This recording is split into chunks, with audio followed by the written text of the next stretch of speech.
Arqueólogos na Grã-Bretanha dizem que fizeram uma descoberta surpreendente. Eles acreditam. Eles descobriram os restos de muito tempo atrás. Realeza perdida. Ele por acaso é o rei. Ricardo III. Em 2014, cientistas escavaram um estacionamento e encontraram um rei. Foi a descoberta do século. Eles encontraram a curva, coluna vertebral. Encontraram os ferimentos de batalha. Eles compararam o DNA com o da irmã dele. Linha. O mundo aplaudiu. Mas aqui está o... Eles fizeram um segundo teste. Um teste. Era para ser uma volta da vitória. Em vez disso, expôs uma mentira de 500 anos. Os arquivos de 2025 finalmente foram divulgados, e eles provaram que o rei no estacionamento estava escondendo um segredo que destrói tudo. História da coroa britânica. Ossos sob o concreto. Os segredos que Ricardo III levou para o túmulo como seu local de descanso final é revelado. Em 2014, um teste de DNA comprovou a identidade do esqueleto. Debaixo do estacionamento ficava o rei Ricardo. 3. Mas um segundo teste, com o sexo masculino, também será necessário. Cromossomo e o falhou. Foi um fracasso total. Discrepância. Isso apontava para uma enorme discrepância. Escândalo. Mas o mundo foi informado de que era um mistério não resolvido. É sobre isso. Novas descobertas de 2025 explodiram. Esse mistério totalmente aberto, revelando a descoberta original foi ainda mais perturbador do que qualquer um ousava admitir. A verdade não é apenas um caso simples de infidelidade. É uma mentira que define séculos de poder real. O Lester, Milagre. Parece o começo de uma piada ruim. Um rei está enterrado sob um estacionamento. Por 527 anos, isso mesmo, onde se conta a história do rei Ricardo III. Terminou. Ele foi o último rei inglês a perecer no campo de batalha. Abatido na Batalha de Bosworth Field, em 1485. Ele foi o último rei dos Plantagenets. Dinastia e sua morte marcaram o fim de as brutais guerras que duraram décadas. Rosas. Seus inimigos vitoriosos, os tutores liderados pelo novo rei Henrique VIII, queriam dar um exemplo com ele. Eles desfilou com seu corpo nu pendurado em um cavalo pelas ruas de Leicester. Foi o ato de humilhação supremo. Uma mensagem para toda a Inglaterra. A dinastia acabou.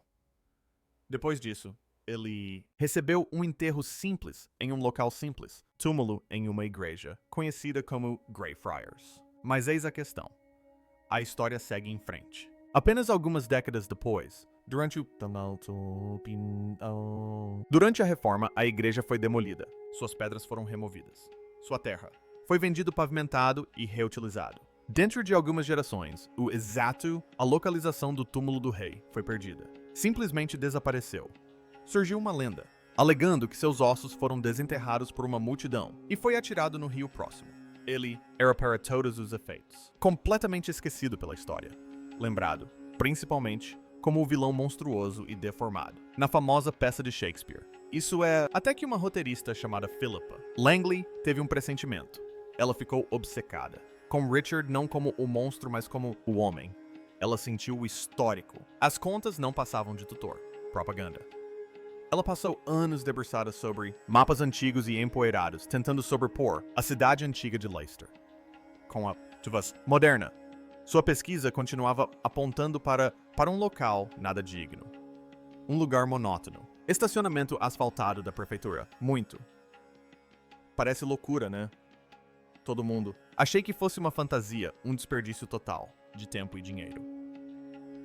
Disseram-lhe, repetidamente, que ele estava no rio, que o túmulo foi destruído, que ela estava perseguindo um fantasma. Mas ela convenceu a Universidade de Leicester uma oportunidade. Em agosto de 2012, eles iniciaram a construção. Eles cortaram um prego limpo, vala com cerca de 1,8 metros de largura e 15 metros de comprimento, atravessando o asfalto cavando em argila dura abaixo. A mídia chamou isso de uma busca inútil. Mas logo no início, no primeiro dia da escavação, encontraram seres humanos. Ossos da perna. Foi um começo impressionante, mas poderia ter sido qualquer um. Afinal, trata-se do cemitério de uma igreja. A equipe, com cuidado e meticulosidade, removeu séculos de sujeira e a história começou a emergir da terra. O esqueleto, oficialmente chamado de esqueleto 1, foi encontrado em uma sepultura que foi grosseiramente. Cavou e acredite, muito curto para o corpo. Isso forçou a cabeça para dentro de uma posição desconfortável apoiada em algo. Isso era... Não se trata do enterro de um monarca amado. Foi o trabalho apressado e desrespeitoso dele. Inimigos. O esqueleto pertencia a um homem, no início dos seus 30 anos. Richard tinha 32 anos, quando ele encontrou seu fim. Os próprios ossos estavam repleto de feridas. 10 deles no total 8 atingiram o crânio. Isso não era uma flecha aleatória.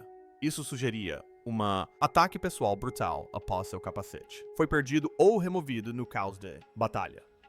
2 dessas cabeças. Os ferimentos eram enormes, qualquer um dos quais teria sido fatal. Uma era afiada. Traumatismo forçado, na base do crânio, provavelmente de uma espada. Outra era uma perfuração horrível de uma alabardeira. Uma arma de rasta longa, que se movia em linha reta, pelo topo da cabeça dele. Isso não era apenas um homem que pereceu em batalha. Isso era um rei que foi cercado e derrubado do cavalo, e terminou em frenesi, mas o verdadeiro momento, eureka. O detalhe que fez o coração do arqueólogo disparar era a coluna vertebral. O esqueleto apresentava uma grave lesão, curva de torção, uma condição chamada escoliose de início na adolescência. Séculos. Ricardo III era famoso por, retratado pela propaganda do tutor, como um sapo corcunda venenoso. Os ossos provou que isso era um exagero cruel, mas tinha raízes em uma realidade médica. Condição. A curvatura era tão... declarou que isso teria feito sentido para ele. O ombro dele está visivelmente mais alto do que o dele. Esquerda. Esta única característica anatômica, descrições históricas correspondentes. Perfeitamente. Análise posterior dos dentes e ossos usando uma técnica chamada a análise isotópica. Revelou uma dieta rica em frutos do mar e vinho. O tipo de kale, comida, que apenas um indivíduo de alto status poderia comprar. Poder pagar no século V. Tudo apontava para um único fator. Conclusão inacreditável. Eles o encontraram. Mesmo assim, era só isso. Apenas fortes indícios circunstanciais. Tenha 100% de certeza, eles precisavam de algo mais. Poderoso. Eles precisavam ler a história, escrito em seu código genético. Mas o DNA estava prestes a revelar um segredo que ninguém viu. Chegando. O código de barras da história. Com o esqueleto de um potencial rei, Jazem. Em seu laboratório, cientistas da universidade, o time de Leicester enfrentou um enorme desafio. Obtenção de DNA.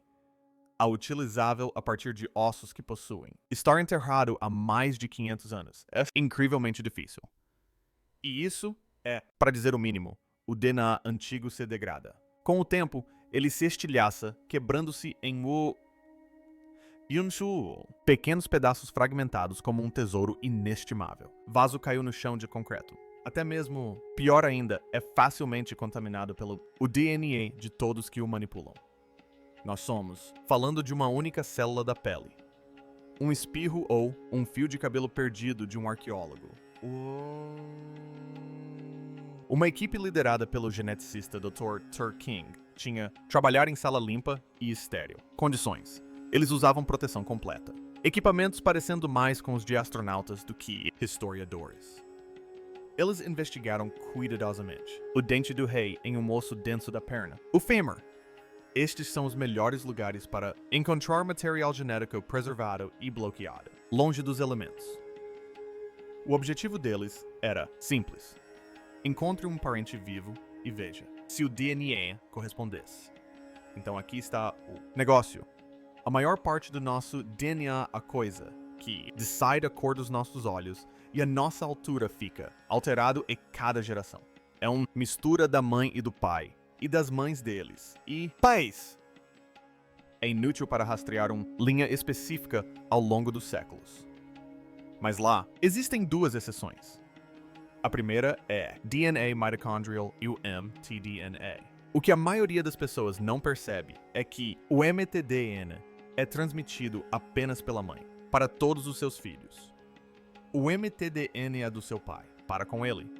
Isso significa que seu mtDNA é idêntico ao da sua mãe e ao seu da mãe é idêntica à da mãe dela. E assim por diante. É uma família perfeita. Assinatura transmitida pela linha materna. Quase inalterado ao longo de milhares de anos. Ricardo III não teve nenhum sobrevivente. Filhos. Seu único filho legítimo. Eduardo de Middle morreu jovem, mas Ricardo tinha uma irmã mais velha, Ana de York. Genealogistas, liderados pelo historiador John Ashdown Hill, trabalharam durante anos numa impressionante investigação histórica. Rastrearam a linhagem feminina de Ana de York desde ela até sua filha, passando pela filha de sua filha, e assim por diante, por 17 gerações, até os dias atuais. Finalmente encontraram 2 descendentes vivos. Um deles era Michael Ibsen, um marceneiro nascido no Canadá, que vivia em Londres. A outra era Wendy Doldig, uma prima distante. Ambas concordaram em fornecer amostras de DNA, coletando amostras de suas bochechas para fins científicos. O laboratório então iniciou o meticuloso processo de extração do DNA mitocondrial fragmentado do esqueleto de 500 anos. Eles tiveram que remontá-lo, limpá-lo de contaminações, e em seguida compará-lo ao DNA mitocondrial moderno e limpo de Michael Ibsen. Quando os resultados chegaram à equipe, tinha a resposta. Era uma correspondência perfeita. O DNA mitocondrial do esqueleto. Era idêntico ao de Michael Ibsen. O tipo específico de DNA mitocondrial, que compartilhavam conhecido como haplogrupo J, é na verdade bastante raro encontrado em apenas uma pequena fração da população europeia. As chances de ser uma coincidência eram astronômicas. As evidências arqueológicas, os ferimentos de batalha, a escoliose e agora a comprovação genética. Era uma prova irrefutável. Em fevereiro de 2013, a Universidade de Leicester anunciou ao mundo que o esqueleto encontrado no estacionamento era, sem sombra de dúvida, do rei Ricardo III. O mistério estava resolvido. O mundo comemorou. Mas os cientistas não haviam terminado. Eles tinham outro teste para realizar. E este revelaria toda essa história. Decidiram analisar o segundo tipo de DNA especial, o cromossomo Y. Este é o fragmento de DNA transmitido exclusivamente de pai para filho. Assim como meu DNA é transmitido de mãe para filho, ele é o que define um homem e também funciona como uma assinatura paterna da família. Em teoria, o cromossomo Y de Ricardo III deveria ser compatível com o de outros homens descendentes de seus ancestrais da linhagem paterna. A equipe localizou parentes vivos da linhagem paterna de Henrique Somerset, o quinto duque de Beaufort. Esses homens eram descendentes documentados do rei Eduardo III, que era o trisavô de Ricardo. Se os cromossomos Y fossem compatíveis, seria a peça final e gloriosa do quebra-cabeça. As amostras foram testadas, os dados foram analisados e os resultados foram uma incompatibilidade total de 100%. Não havia nenhuma correspondência, nem mesmo próxima. A linhagem paterna do DNA do rei estava interrompida. Em algum ponto da 19ª geração, separando Ricardo III de seus parentes modernos, o pai de alguém não era quem os livros de história diziam que era. Isso não era apenas uma anomalia genética. Era a prova científica concreta de um escândalo real oculto. O DNA provou uma mentira. Mas a questão era quem contou a mentira que destruiu a dinastia. A prova definitiva. Os resultados do cromossomo Y causaram um choque na comunidade histórica. Não era apenas uma incompatibilidade. Era uma impossibilidade genética. O DNA contava a história de um caso de falsa paternidade, que é o termo científico polido para infidelidade em algum lugar da árvore genealógica da família real. O que muitos ignoraram na época é que isso não era apenas uma fofoca palaciana vinda do além-túmulo. Tinha implicações enormes e avassaladoras. Toda a reivindicação dos reis Plantagenetas ao trono, aquilo pelo qual lutaram e pereceram na Guerra das Rosas, baseava-se numa linhagem ininterrupta de sucessão de pai para filho. Essa linhagem, segundo eles, era ordenada por Deus. O DNA provou que a linhagem, o próprio fundamento do seu poder, não era pura. O fato mais chocante é que essa descoberta revelou que, em algum momento, uma nobre teve um filho com alguém que não era seu marido. E essa criança foi criada como um herdeiro legítimo, alterando o curso da história inglesa. Então, onde ocorreu a ruptura? Essa era a pergunta de milhões de dólares. E é aqui que entra a revisão do nosso título. O artigo de pesquisa de 2014, publicado na prestigiosa revista Nature Communications, era cientificamente brilhante. Mas quando se tratava dessa descoberta explosiva, a equipe foi cautelosa para dizer o mínimo. Eles apresentaram duas possibilidades principais. Possibilidade: uma quebra na linhagem do cromossomo.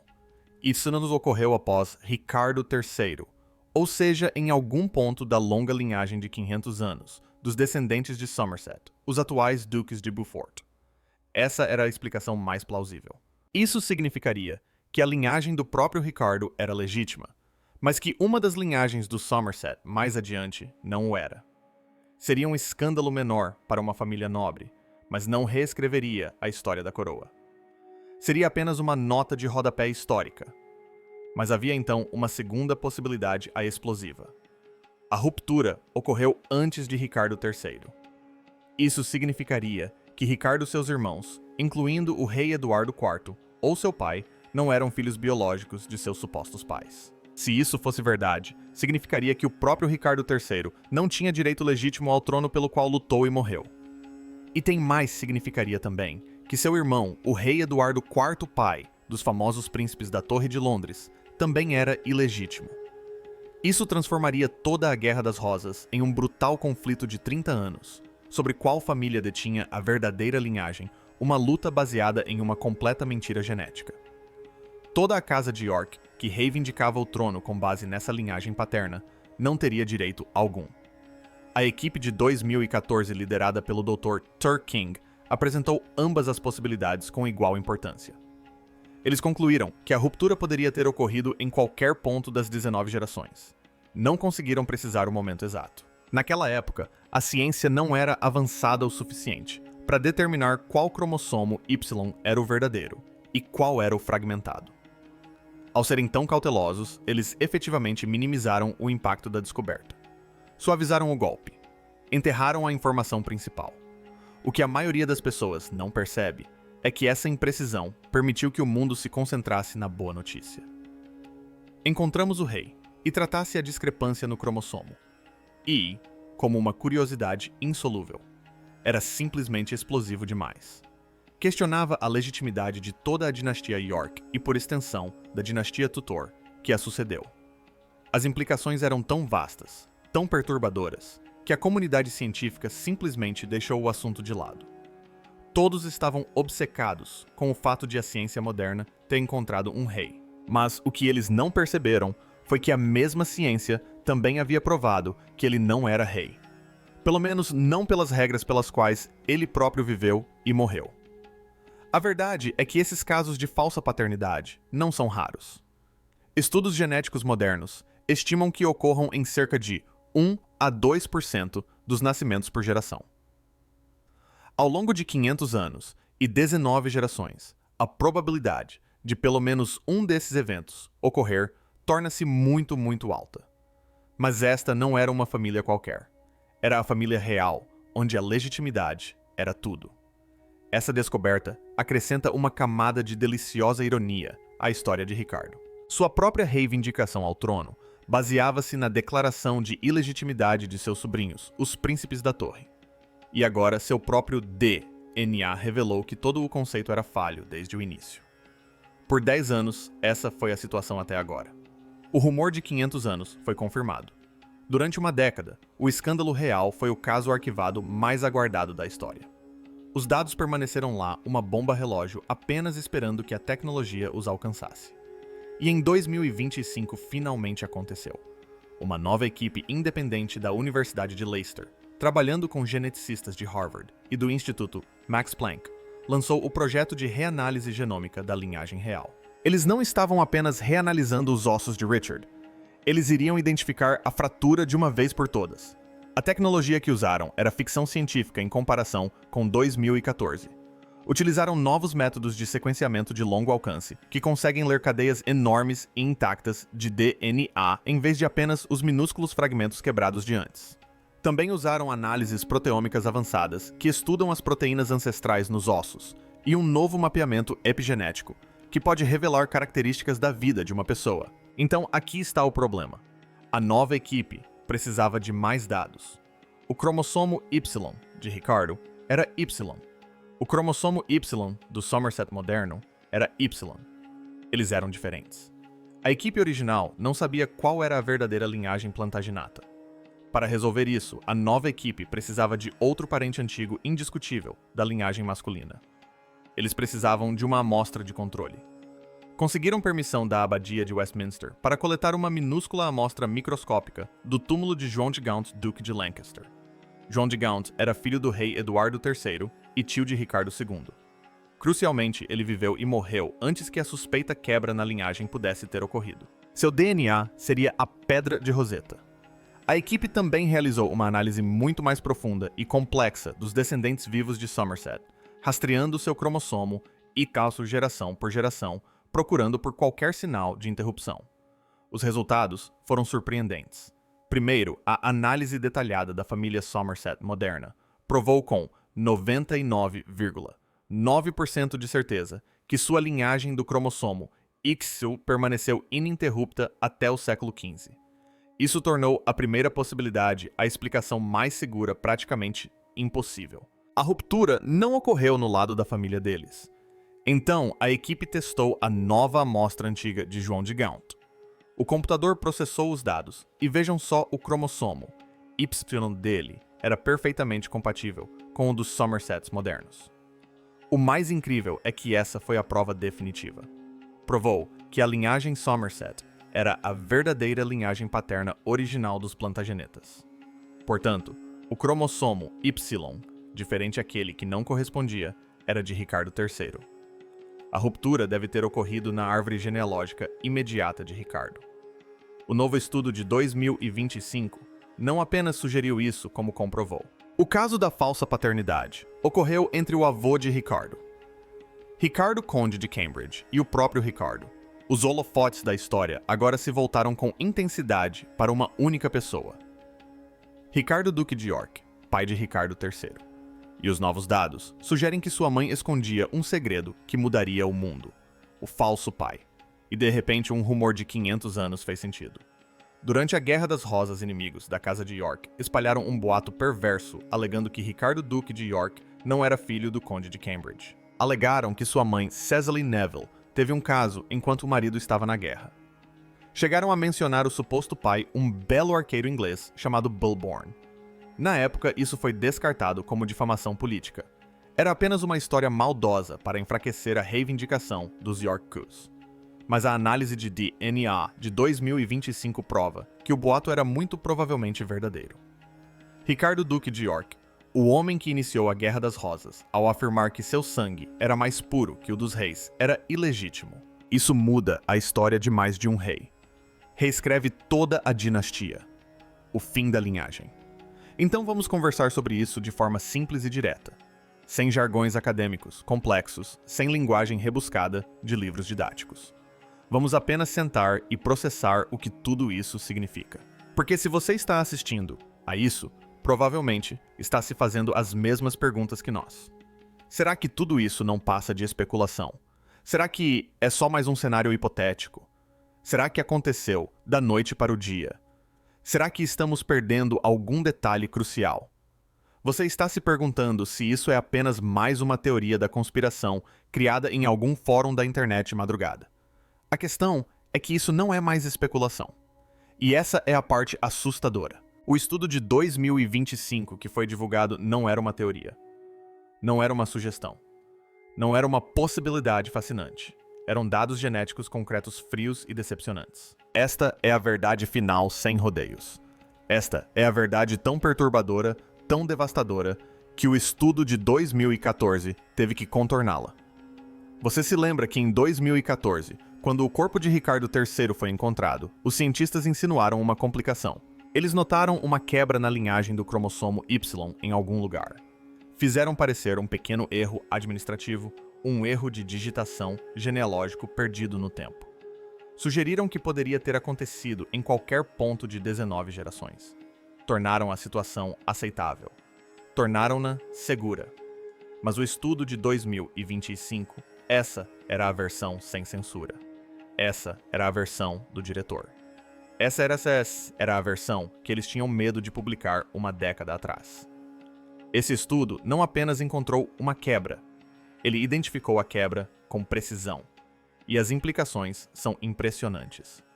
Não se trata apenas de reescrever uma linha em um livro de história. Eles destroem o livro inteiro.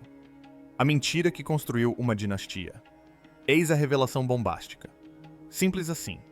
Os dados de 2025 provam sem sombra de dúvida que Ricardo Duque de York, o homem que iniciou a Guerra das Rosas Pai de Dois Reis, não era filho de seu suposto pai, Ricardo de Königsburgo, conde de Cambridge. Geneticamente, eles são estranhos. Isso significa que Ricardo Duque de York, patriarca de toda a dinastia yorkista, era ilegítimo. Sua mãe Cecily Neville estava grávida de uma criança que não era de seu marido. Ele pode ter sido filho de um arqueiro fantasma, um cordoeiro sem nome, ou um soldado de passagem. Nunca saberemos quem foi o pai biológico. Só sabemos quem não foi. E se o Duque de York não tinha direito à paternidade, o que isso significa para seus filhos?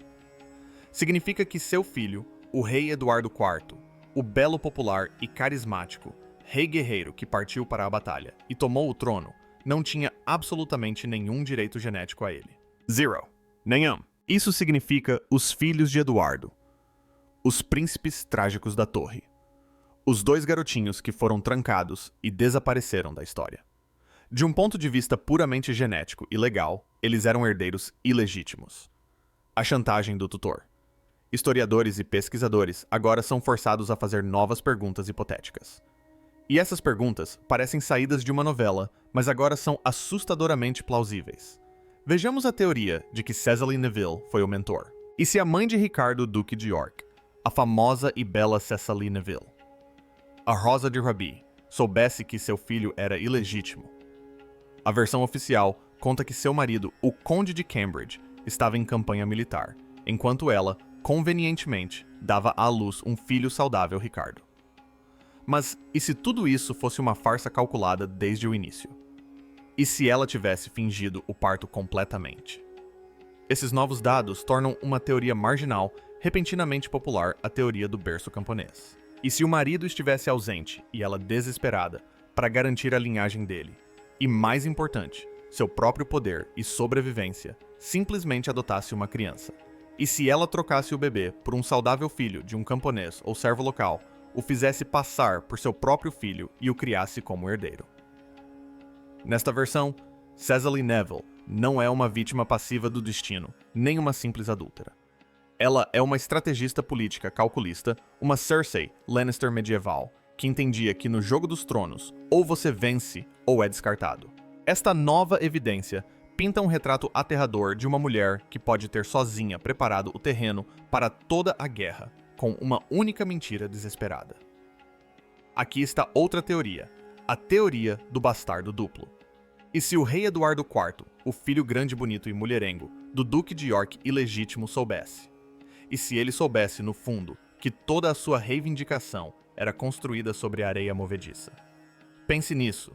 Seu próprio irmão Ricardo III afirmou que Eduardo havia assinado um pré-contrato de casamento com outra mulher, Lady Eleanor Butler, antes de se casar com a rainha Elizabeth Woodville. Esse foi todo o argumento legal de Ricardo para assumir o trono. Ele alegou que esse pré-contrato invalidava o casamento de Eduardo com a rainha, o que por sua vez tornava seus filhos os príncipes da torre ilegítimos. Então, sabendo disso tudo, você acha que a atual família real deveria se preocupar com seus próprios testes de DNA ou a história é apenas um jogo de quem consegue contar a melhor mentira? Deixe sua opinião nos comentários abaixo. Se você gostou deste mistério, clique no botão Gostei e inscreva-se para mais conteúdo.